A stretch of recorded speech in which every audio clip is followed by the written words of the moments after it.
నేను మీ KS Naidu. KS నేను సైతం ప్రశ్నిస్తా యూట్యూబ్ ఛానల్కి స్వాగతం.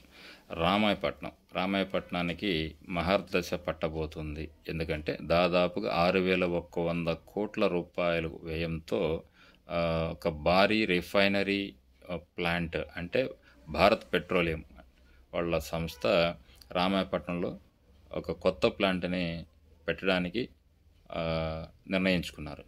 మరి దీంట్లో బీపీసీఎల్ బోర్డు సమావేశం కూడా దీన్ని ఆమోదం చేసినట్టుంది, అంటే నిర్ణయించుకుంది పెట్టాలని.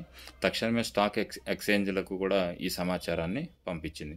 స్టాక్ మార్కెట్లో లిస్టింగ్ కోసం ప్రతిపాదన కూడా చేసినట్టుంది. ఫ్రీ ప్రాజెక్టు పనులు కూడా ప్రారంభించాలి అని చెప్పి ఆ సంస్థ నిర్ణయం తీసుకుంది.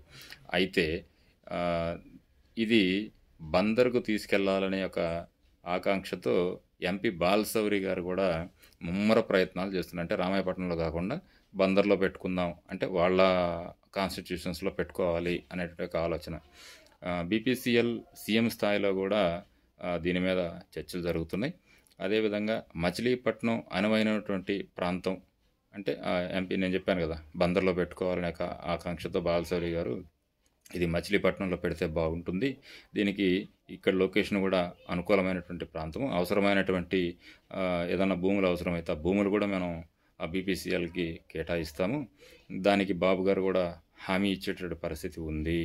అంటే మొత్తానికి రామాయపట్నానికి రావాల్సినటువంటి బీపీసీఎల్ని ఎంపీ బాలశౌరి గారు బందర్ సైడ్ తీసుకెళ్ళాలి అనే యొక్క పావులైతే కదుపుతున్నట్టున్నారు. అయితే తొలుత బీపీసీఎల్ అధికారులు అనుకూలంగానే ఉన్నారు.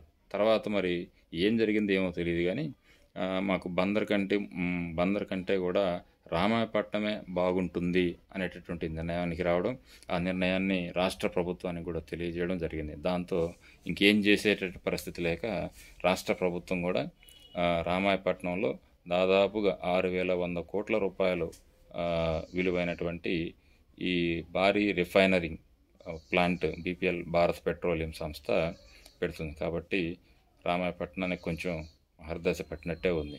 Thank you.